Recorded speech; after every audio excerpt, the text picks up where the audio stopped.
Praise the Lord. லேவியராகமம் 3ஆம் அதிகாரம். ஒருவன் சமாதான பலியை படைக்க வேண்டும் என்று மாட்டு மந்தையில் எடுத்து செலுத்துவான் ஆகில், அது காளையானாலும் சரி பசுவானாலும் சரி, பழுதற்று இருப்பதை கர்த்தருடைய சந்நிதியில் செலுத்த கடவன். அவன் தன் பலியின் தலைமேல் தன் கையை வைத்து ஆசரிப்பு கூடார வாசலுக்கு முன்பாக அதை கொல்ல கடவன். அப்பொழுது ஆரோனின் குமாரராகிய ஆசாரியர் அதன் இரத்தத்தை பலிபீடத்தின் மேல் சுற்றிலும் தெளிக்க கடவர்கள். பின்பு சமாதான பலியிலே குடல்களை மூடிய கொழுப்பையும் குடல்களில் உள்ள கொழுப்பு முழுவதையும் 2 குண்டிக்காய்களையும் அவைகளின் மேல் சிறு குடல்களின் இடத்தில் இருக்கிற கொழுப்பையும் குண்டிக்காய்களோட கூட கல்லீரலின் மேல் இருக்கிற ஜவ்வையும் எடுத்து கர்த்தருக்கு தகன பலியாக செலுத்துவானாக. அதை ஆரோனின் குமாரர் பலிபீடத்து அக்கினியில் உள்ள கட்டைகளின் மேல் போட்டிருக்கும் சர்வாங்க தகன பலியின் மீதில் போட்டு தகனிக்க கடவர்கள். இது கர்த்தருக்கு சுகந்த வாசனையான தகன பலி. அவன் கர்த்தருக்கு சமாதான பலியை படைக்க வேண்டும் என்று ஆட்டு மந்தையிலிருந்து எடுத்து செலுத்துவான் ஆகில், அது ஆணானாலும் சரி பெண்ணானாலும் சரி, பழுதற்றிருப்பதை செலுத்துவான் ஆக.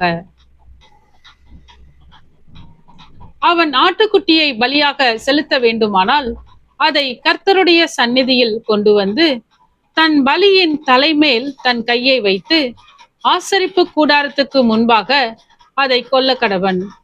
அப்பொழுது ஆரோனின் குமாரர் அதன் இரத்தத்தை பலிபீடத்தின் மேல் சுற்றிலும் தெளிக்க கடவர்கள். பின்பு அவன் சமாதான பலியிலே அதன் கொழுப்பையும் நடுவெலும்பில் இருந்து எடுத்த முழு வாளையும் குடல்களை மூடிய கொழுப்பையும் அவைகளின் மேல் இருக்கிற கொழுப்பு முழுவதையும் 2 குண்டிக்காய்களையும் அவைகளின் மேல் சிறு குடல்களின் இடத்தில் இருக்கிற கொழுப்பையும் குண்டிக்காய்களோட கூட கல்லீரலின் மேல் இருக்கிற ஜவ்வையும் எடுத்து கர்த்தருக்கு தகன பலியாக செலுத்த கடவன். அதை ஆசாரியன் பலிபீடத்தின் மேல் தகனிக்க கடவன். இது கர்த்தருக்கு இடும் தகன ஆகாரம். அவன் செலுத்துவது வெள்ளாடாய் இருக்குமானால் அவன் அதை கர்த்தருடைய சந்நிதியில் கொண்டு வந்து அதன் தலையின் மேல் தன் கையை வைத்து ஆசரிப்பு கூடாரத்துக்கு முன்பாக அதை கொல்ல கடவன்.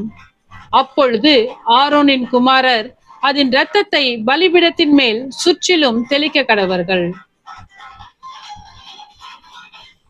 அவன் அதிலே குடல்களை மூடிய கொழுப்பையும் அவைகளின் மேல் இருக்கிற கொழுப்பு முழுவதையும் 2 குண்டிக்காய்களையும் அவைகளின் மேல் சிறு குடல்களின் இடத்தில் இருக்கிற கொழுப்பையும் குண்டிக்காய்களோட கூட கல்லீரலின் மேல் இருக்கிற ஜவ்வையும் எடுத்து கர்த்தருக்கு தகன பலியாக செலுத்த கடவன்.